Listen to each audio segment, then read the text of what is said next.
I'd like to talk to you more about patterns of thinking and just use my own patterns of thinking as an example. I found when I became aware that there were pretty much 3 or 4 patterns of thinking that dominated my life. And to give you a couple of examples, one was that a pattern that had developed really when I was quite young was that all my buddies at school were all great athletes and great sportsmen. And I developed this belief that I was the most uncoordinated person that I'd ever met. So I never played a team sport or a sport that involved a ball. Now, growing up in a place like New Zealand, if you didn't play a team sport that involved an oval ball, rugby, you became a social leper pretty quickly. And I found that as I grew older, I was sort of isolated when all my friends were spending time practicing and playing and then socialising after their team sports.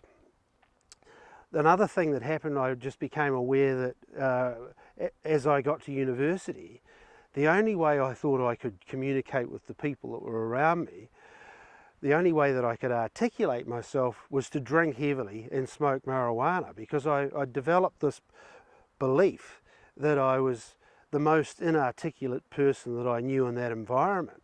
So I was unable to communicate without being either drug-addled or having a few drinks on board.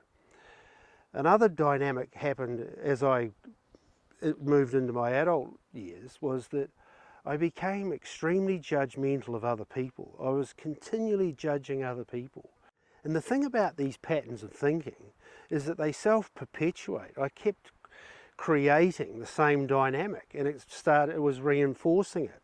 So it just became pretty much a groove. And ultimately, what it had done was it had really limited my interaction in my life, in my world. It was as if I'd created this glass box of limitation. I couldn't play sport. If I was going to play sport, it would be just something by myself. The only way I could communicate with people was to get intoxicated. And I was just continually judging other people and limiting the number of people that I could interact with. So once again, I invite you to just become aware of when you're thinking and see if there is a consistency to the patterns or a pattern in the way you think. Become aware of that, and if in that awareness, you've got an option. You've got a choice to let go and make different choices.